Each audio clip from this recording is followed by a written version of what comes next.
The council chamber was full of noise. Hundreds of aliens from different worlds sat in their special seats, breathing different kinds of air.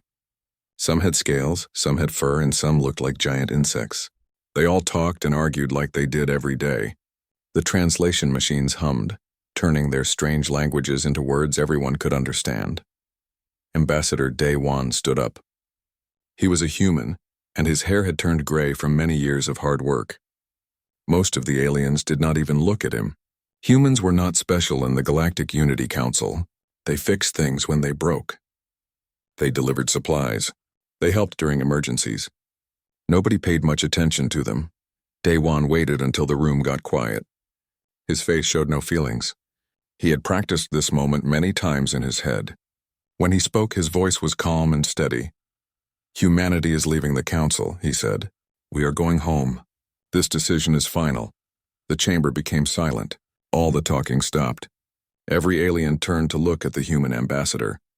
They could not believe what they just heard.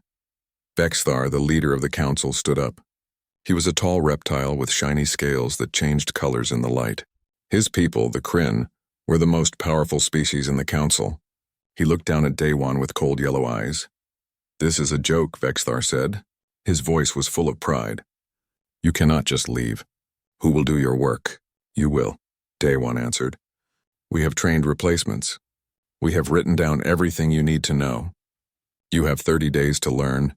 The other aliens started shouting. Some laughed. Some looked angry. They thought humans were trying to get something. Maybe they wanted more money. Maybe they wanted better positions. Humans always did what they were told. This had to be a trick, but Day Wan just walked out of the chamber. Behind him, a young human woman named Hyejin followed. She carried a small computer tablet. Her hands shook a little bit. She had worked her whole life studying the council. She believed in it. Now they were leaving. Within 2 days, human ships arrived at every council station. They came to colonies, outposts, and bases all across the galaxy. Human workers packed their bags. Human doctors closed their offices. Human teachers said goodbye to their students. Human engineers showed aliens how to use the machines they had built. What surprised everyone was how calm the humans were. They did not yell. They did not break things. They just left. They organized everything perfectly. They made lists and wrote instructions. They made sure nothing would explode or stop working when they were gone. Tolvan, an insect-like alien called a Vesk, watched the humans leave his station. He had worked with humans for 20 years. He knew they were good at their jobs, very good. He tried to talk to some of them, asking them to stay. They were always polite, but they said no. "Why are you really leaving?" Tolvan asked a human engineer named Youngsu. Youngsu looked tired. "Because nothing will change if we stay," he said. "We warned them. We told them the system was broken. Nobody listened. So now they will learn the hard way." On the last day, Hyejin stood by a window on the last human ship leaving Axios Prime. She watched the giant space station get smaller and smaller. Her eyes were wet with tears, but she did not cry.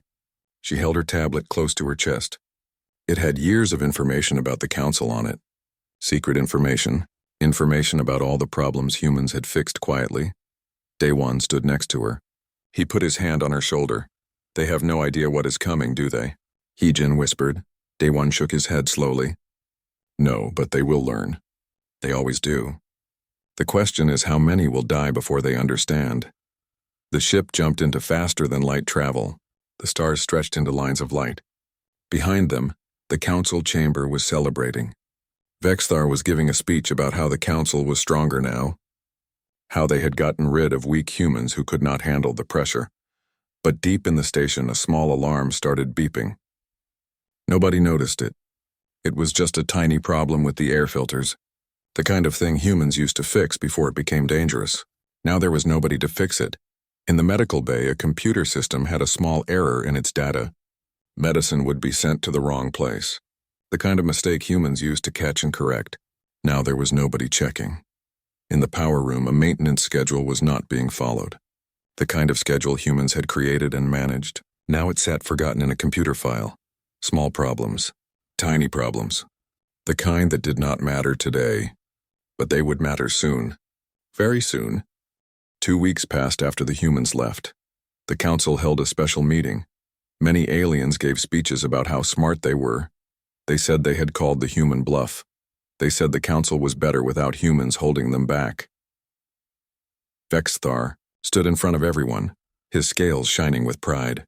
"We are stronger now," he said. "We do not need humans to do simple work for us. We are the great species of the galaxy. We will show everyone that we never needed them at all." The other aliens clapped and cheered. But in the back rooms and hallways, things were not going well.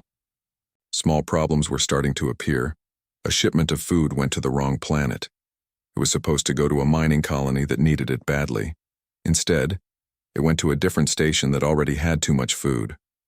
The miners had to wait 3 more days for their supplies.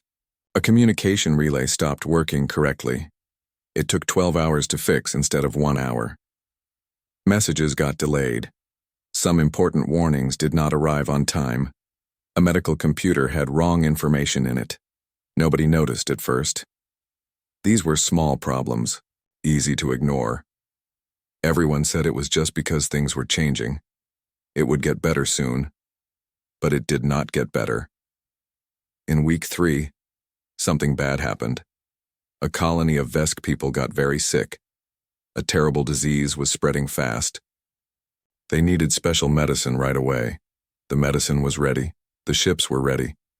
But the medicine got sent to the wrong place. The mistake was simple. Someone put the wrong number in a computer. Before humans left, they would have caught this mistake. They checked everything twice. They had systems to find errors. Now those systems were not working right because nobody understood them completely. The medicine arrived 6 days late. By then, many Vesk had died.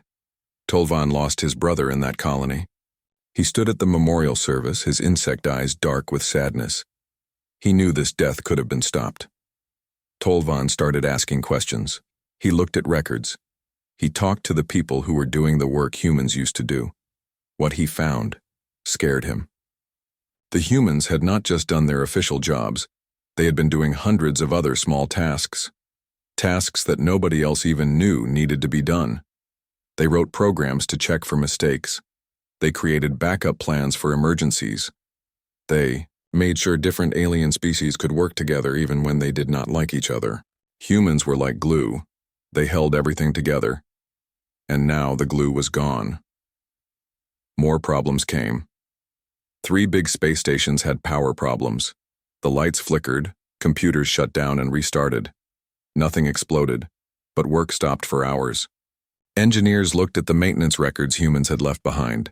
The records were correct and detailed, but they were written for people who thought like humans. Melkoth was a Telvan alien who took over human logistics work. At first, he was confident. He thought he could do the job easily, but after 3 weeks he was working 18 hours a day and still falling behind. There were too many things to track, too many details to remember. How did they do all this? Melkoth asked his assistant. He looked at lists of shipments, maintenance schedules, medical supplies, and emergency protocols. How did humans manage all of this with so few people? His assistant had no answer. The council started arguing. Different species blamed each other for the problems. The Kryn said the Telvan were lazy and stupid. The Telvan said the Kryn did not give them enough help. Smaller species who depended on human help were suffering the most. They tried to get the bigger species to pay attention, but nobody listened. Some species wanted to ask humans to come back. They sent secret messages to human governments. The messages were polite but desperate. They offered better pay. They offered better positions. But the humans always said no. Politely, but firmly. On Earth, Jiwan received messages from her old alien co-workers. She used to organize supply networks for the whole council. Now she worked for a human company. Her old friends asked her technical questions. How do you make the computer system work? How do you prevent this mistake? How do you coordinate between 3 different species who hate each other? Jiwan answered their questions when she could, but she always ended her messages the same way. I can tell you how to do it, but you have to actually do the work. Nobody can do it for you anymore. Tolvan spent his nights going through old council records. He found something that made his blood run cold. For the past 5 years, Ambassador Day-Wan had sent 14 official warnings to the Council. 14 detailed reports about problems in the system, about how the Council was too dependent on humans, about how things would fall apart if humans were not there. Every single warning had been ignored. Every report had been filed away and forgotten. Vexithar himself had rejected 3 major proposals that would have fixed these problems. Tolvan sat in his dark office reading the reports on his computer screen. His hands were shaking. Humans had not left because they were angry. They had not left because they wanted revenge. They left because they knew exactly what would happen. They tried to warn everyone, and nobody listened. Now people were dying, and it was only going to get worse. 2 months after the humans left, everything was falling apart. What started as small problems had grown into real disasters. Supply chains that moved food and medicine across dozens of star systems were breaking down. Hospitals that used to share supplies now kept everything for themselves because they were scared of running out. The worst disaster happened on a mining colony. An earthquake hit the planet. The ground shook and buildings fell. Thousands of people were trapped. The colony sent an emergency signal asking for help. Help should have arrived in 3 hours. That was how long it always took before. But this time nobody came for 18 hours. Why? Because 8 different species needed to work together to do the rescue. The Kryn had the military ships. The Telvon had the medical supplies. The Vesk had the rescue equipment. Other species had other pieces of what was needed, but nobody could agree on how to coordinate. They all spoke different languages and thought in different ways. Before, humans would have organized everything. They would have translated not just words, but ideas. They would have made everyone work together like parts of one machine. Now there was nobody to do that. By the time help arrived, 3,000 people were dead. Most of them could have been saved. Tolvan went to the colony after the rescue. He walked through the destroyed buildings. He saw the bodies. He knew this was his fault. It was everyone's fault. They had all ignored the warnings. He formed a secret team with other worried aliens. They started investigating everything humans used to do. What they found was shocking. Humans had been doing almost half of all the important coordination work in the entire council. But they only had 12% of the official jobs. How was that possible? Because humans had created thousands of computer programs and automated systems. They built backup systems for the backup systems. They made everything run smoothly without anyone noticing. It was all invisible work that nobody appreciated. Even more disturbing, these systems were designed to slowly fail after humans left. It was not sabotage. Humans had left detailed instructions on how to keep everything working. But those instructions required humans' way of thinking. Humans always asked what could go wrong. Most other species asked what should work. That difference mattered. Mireille was a human journalist. She used to work at the council before humans left. Now she was writing articles about what she saw there. Her articles told the truth about how the council had used humans, how they took human work for granted, how they ignored human warnings. Her most powerful article was called "They Told You So." She published the actual warnings Day-One had sent. She showed how every problem happening now had been predicted years ago. People across the galaxy read her words. Many aliens felt ashamed. The council chamber became a war zone of arguments. Every species blamed the others. Vexthar tried to maintain order, but his own people were turning against him. How could he have let this happen? How could he have ignored such obvious warnings? Some council members suggested using force against humans. Maybe they could make humans come back through trade sanctions. Maybe they could raid human space and take their people. These ideas scared Tolvan. If the council tried that, there would be war. But Tolvan also knew those ideas would never work. Reports from human space showed that humans were doing better than ever. Free from council obligations, they were growing fast. They were building new colonies. They were making new alliances with species who were never part of the council. They were happy. That made everything worse for the council. Every time a council member suggested raiding human space, someone would point out that humans now had strong defenses. They had good economies. They had friends. Attacking them would be stupid and dangerous. Meanwhile, more accidents happened. A chemical plant exploded because safety protocols were not followed. A passenger ship crashed because maintenance was not done correctly. Every day brought new casualties. Every day the death count climbed higher. The final breaking point came at Station 7, one of the biggest space stations in Council space. Something went wrong with the fusion reactor. It should have been an easy fix. But the engineering team did not follow the maintenance schedule that humans had created. They thought they knew better. They were wrong. The reactor did not explode, but it released radiation into 3 sections of the station. 1,200 people died. Thousands more got radiation sickness. The rescue operations were chaos. Different species could not agree on how to evacuate people. Some aliens could not breathe the emergency air. Others could not use the medical equipment designed for different biology. Tolvan watched the disaster on screens in the council chamber. He watched people die because nobody knew how to coordinate a simple evacuation. Humans would have had this organized in minutes. Now it took hours and hundreds died waiting. That night Tolvan made a decision. Someone needed to tell the council the complete truth. Not gentle truth, not polite truth.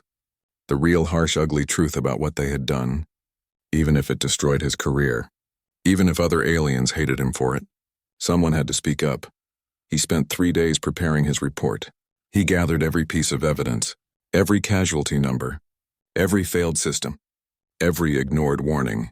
He made a presentation that would force the council to face reality.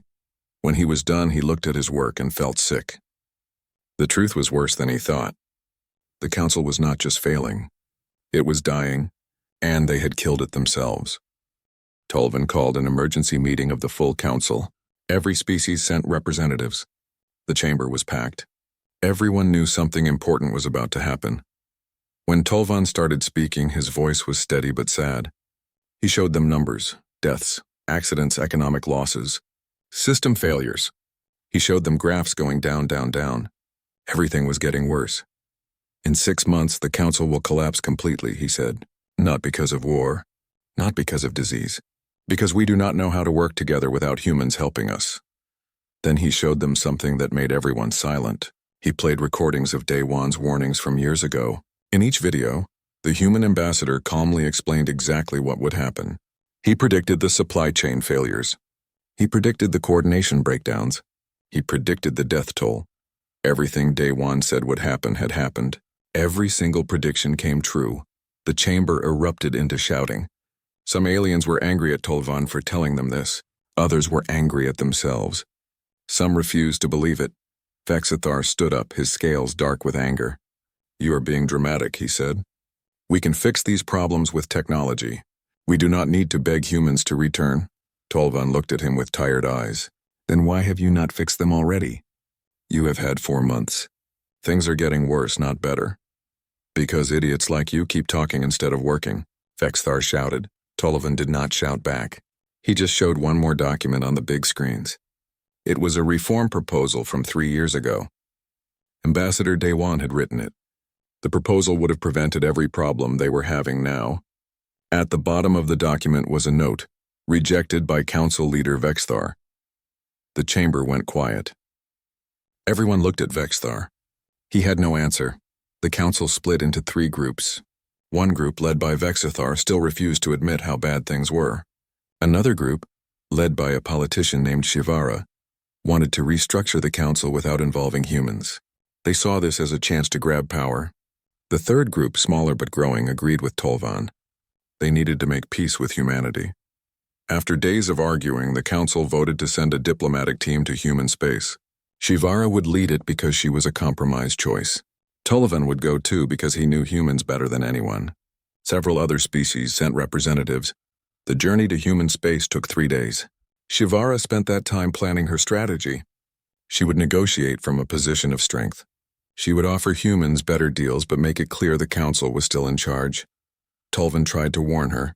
They do not want power. They do not want money.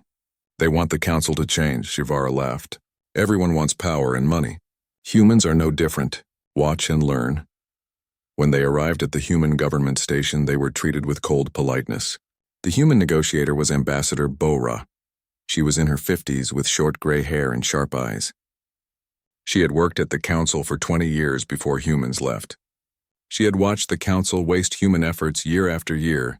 Shivara made her offer. Humans could return to the council with higher positions. They would be paid more. They would have more respect. It was, she thought, very generous. Bora listened patiently. Then she said something that ended the negotiation immediately. "You still do not understand," Bora said quietly. We did not leave because we wanted more. We left because you needed to learn to depend less on us and more on yourselves, Shivara tried to argue. She talked about mutual benefits. She talked about galactic unity, but Bora just shook her head. Come back when you are serious about real change, and Bora said. Not before. The meeting was over. Shivara was furious. She had been rejected like a child. The other delegates looked worried. What would they tell the council? But Tolvan asked for a private meeting with Bora. She agreed because she respected him. He had always treated humans fairly. In a quiet room, Bora told him the truth. We will consider returning, but only if the council makes real reforms first. Not promises, actual changes. The reforms must prevent any single species from dominating others. They must include accountability for everyone. They must acknowledge what was done to humans. Can you give me a list of these reforms? Tolvan asked. Bora handed him a document. It was long and detailed. Tolvan read it carefully. Every reform made sense. Every change was fair. But he knew the council would fight against all of them. Why would you even consider coming back? He asked. You are doing well without us. Bora smiled sadly. Because despite everything, many of us still believe in the idea of species working together. We just do not believe in the corrupt reality you created. Fix the reality, and we will talk. Tolvan returned to council space with a list of reforms. As his ship approached the station, an alarm went off. Pirates had attacked a council convoy. The attack succeeded because the defensive coordination humans used to provide was gone. 50 ships were destroyed. 2,000 people died. Tolvan looked at the casualty reports and then at the reform document in his hands. Time was running out. The council was bleeding. And soon there might be nothing left to save. The pirate attack was not random. Intelligence reports confirmed what everyone feared. The Sharek Dominion was behind it. The Sharek were a hostile empire from beyond council space. For decades, humans had helped keep them away. Human intelligence networks watched them. Human coordination made defenses strong. Now the defenses had holes everywhere. The Sharek launched more attacks. They hit weak systems with precise strikes. They knew exactly where the council was vulnerable. They had been watching and waiting for this exact moment. The council tried to fight back. But military coordination fell apart immediately. The Kryn wanted to attack fast and hard. The Telvan wanted to defend carefully and slowly. The Vesk wanted to do something completely different. Nobody could agree. Worse, they could not even communicate properly. Each species had different military terms, different tactics, different ways of thinking about war. Before humans translated all of this, they made everyone understand each other. They created systems where different fighting styles worked together instead of against each other. Now there was nobody to do that. Fleet commanders gave orders that other species could not understand. Ships went to the wrong places. Supplies did not arrive when needed. It was chaos. 5 council systems fell to the Sharek in 3 weeks. The death toll climbed into the hundreds of thousands. Panic spread across council space. In the council chamber, Vexthar stood before everyone. He looked old and tired. His scales had lost their shine. For the first time in his life, he had to admit defeat. We need human help, he said quietly. We need to ask them to help us fight the Sharek. We will offer whatever terms they want. The debate that followed was bitter and angry. Many species saw this as ultimate humiliation. They would rather die than beg humans for help. But others pointed at the casualty reports. Their people were dying. Pride would not save them. The vote passed by a narrow margin. Vexthar would lead the delegation to human space. It was a punishment, really. Everyone wanted to see the proud Kryn leader eat his own words. In human space, the request caused heated arguments. The human government held emergency meetings. Prime Minister Subin faced enormous pressure. Many humans wanted nothing to do with the council. Let them face the consequences of their actions. Young Su, the engineer who left the council months ago, spoke for many humans. They deserve this, he said in a public speech. They used us. They ignored us. Now they are paying the price. Why should we help them? But Jiwon, the logistics expert, disagreed. She spoke on the news channels. Innocent people are dying.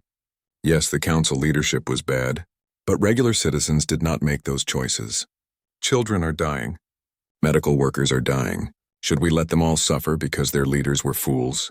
Daewon, now an advisor to the government, gave a speech that changed many minds. He was old and tired, but his voice was still strong. "Humans are strong because we do what is right even when it is hard," he said. "Yes, the council used us. Yes, they ignored us. But we did not leave to punish them. We left to teach them. If we abandon them now to total destruction, we become as bad as they were." He paused and looked directly at the cameras. "However, we must not just fix the problem. This is our moment. This is when we force real change. We help them, but only on our terms." When Vexithar arrived at the human government station, he expected anger.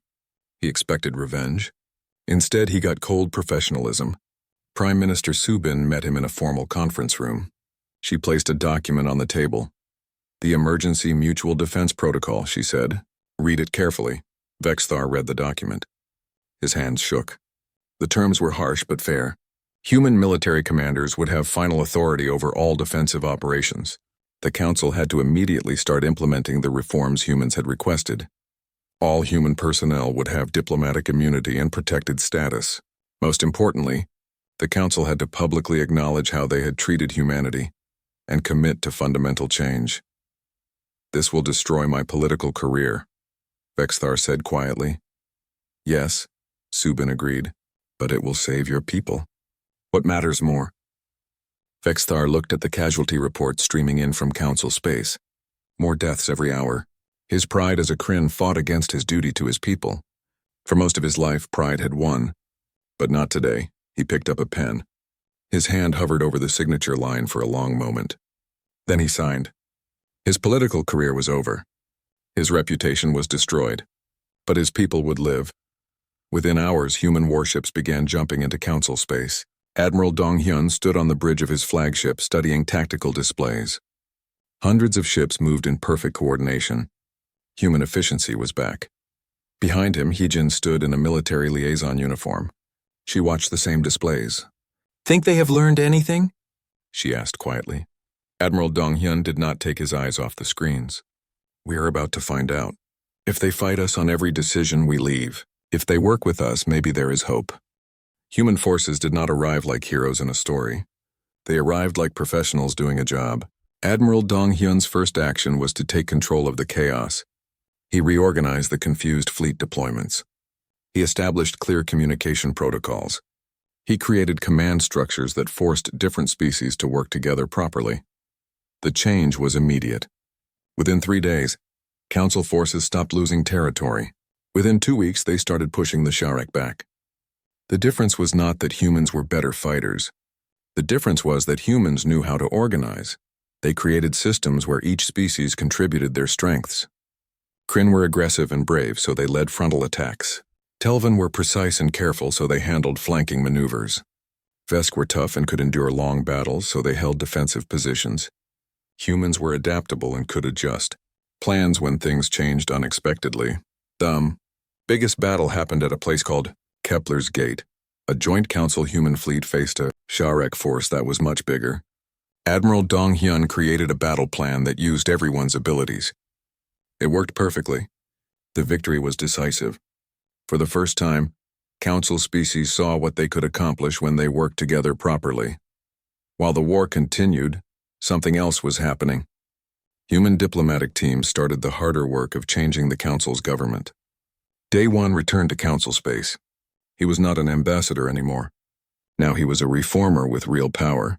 The emergency protocol gave humans the right to make binding changes to how the Council worked.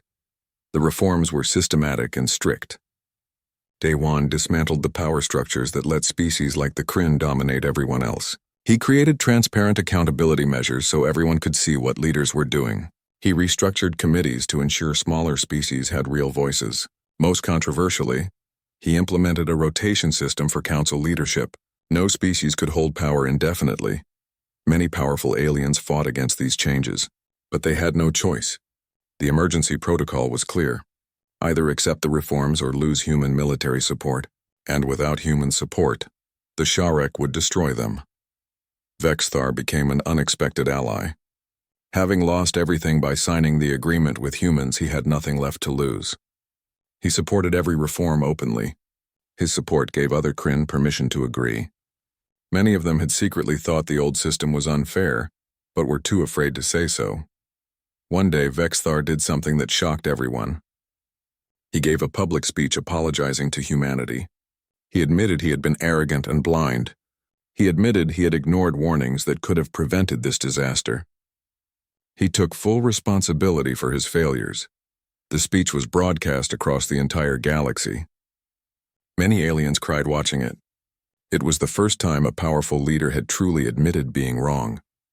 Throughout all of this, humans quietly demonstrated the skills the Council had taken for granted. Human logistics teams ensured supplies reached the right places at the right times. Human medical personnel coordinated care across dozens of different biologies. Human intelligence analysts pieced together enemy strategy from tiny fragments of data. Human engineers kept mixed species fleets operating beyond their design limits. But this time, other species were watching and learning. They worked alongside humans and began to understand. They saw human problem-solving in action. They watched human teams navigate complex challenges. They realized that humanity's value was not about being special. It was about being reliable, thorough, and willing to handle unglamorous but critical work. Captain Kyung-min led a mixed human-alien task force. At first, she was skeptical. But working with properly motivated council species turned out to be rewarding. When everyone pulled their weight, when everyone had clear responsibilities, it actually worked well. She began to see the potential for genuine cooperation. Young aliens formed real friendships with human colleagues. Tolovan's daughter Silva, a junior officer, became close friends with several humans on her ship. These relationships were different from before. They were built on mutual respect, not exploitation. The final battle with the Sharek came at their main staging base. Admiral Dong-hyun coordinated a massive operation involving every council species. Thousands of ships, millions of personnel. It was the biggest combined operation in galactic history. The battle was brutal and lasted 3 days. But the integrated command structure held. Every species did their part. When the Sharek commander finally asked for peace terms, he made an interesting observation. He had expected easy victories against a divided council. He had not expected a unified force. The peace treaty was negotiated by a joint council human team. For the first time in council history, humanity was given an equal voice, not because they demanded it, because everyone recognized they had earned it. Victory celebrations happened across council space. On Axios Prime, different species celebrated together. Humans and aliens danced and sang in the streets. Hye-jin stood with Tolvan watching the celebration from a balcony. Music and laughter rose up from below. "Are we really coming back?" she asked. "Permanently, I mean." Tolvan's mandibles clicked thoughtfully. "That depends on whether they remember these lessons after the crisis passes. People have short memories when they feel safe again." Hye-jin nodded. She knew he was right. The real test was not winning the war. The real test would be maintaining the peace and the reforms when things got comfortable again. 8 months had passed since humanity left the council. Now the emergency protocol was about to expire. Humanity would decide whether to stay or leave again. This time the decision was genuinely difficult. A grand assembly was called on Axios Prime. Every member species sent representatives. The chamber was more crowded than it had ever been. Prime Minister Subin herself led the human delegation. Her presence showed how important this moment was. The entire galaxy watched and waited. The council began with something unprecedented. They presented a formal accounting of their failures. Different species took turns speaking. They acknowledged how they had exploited human labor, how they had dismissed human contributions, how they had ignored human warnings. It was uncomfortable and humbling, but it was necessary. Vexthar gave the most powerful testimony. He described his own arrogance in detail. He explained how he had seen humans as mere workers when they were actually the foundation, holding everything together. He did not ask for forgiveness. He simply stated the truth and accepted responsibility. Many people cried listening to him. Even some humans had tears in their eyes. It took courage to admit being so completely wrong. But the council did not stop with apologies. They presented evidence of real changes. New governance structures were operational. Accountability measures were being enforced. Smaller species now had genuine power in decision-making. Everything was documented. This was not empty promises. This was systematic transformation. Prime Minister Subin walked to the podium. The chamber went silent. Everyone held their breath. "I have witnessed genuine changes," she said. I acknowledge the courage it took for proud species to admit their mistakes. However, humanity's decision is not about satisfaction or revenge. It is about whether the Council has truly changed enough to make a lasting difference. She presented humanity's conditions for full reintegration. They were not punitive, but they were firm. Humans would return with protected status and guaranteed representation in all major decisions. The reforms implemented during the crisis must become permanent and be expanded. Most importantly, a cultural exchange program would be established. Other species must learn to do the work humans had been doing. Not to replace humans, but to understand and appreciate it. The Council voted on the terms. For the first time in Council history, the vote was unanimous. Every species agreed. A ceremony established the reformed Galactic Unity Council. The name itself was symbolic. The old council had died when humans left. This was genuinely something new. Daewon was offered the position of council leader through the new rotation system, but he declined. He was too old and too tired. Instead, he nominated Tolvan. Tolvan accepted, becoming the first non-founding species to lead the council. Human personnel began returning to council space. This time, their work was visible and valued. Their positions came with appropriate authority and compensation. Other species trained alongside them, learning human methods of systematic thinking and coordination. Personal stories found their own endings. Daewon retired to a quiet farm on Earth. After a lifetime of service, he could finally rest. Heejin accepted a position as deputy ambassador, representing a new generation. Youngsu returned to council space to teach at a new multi-species engineering academy. Vexthar took a position as an advisor on council reform. He spent his remaining years working to prevent future generations from repeating his mistakes.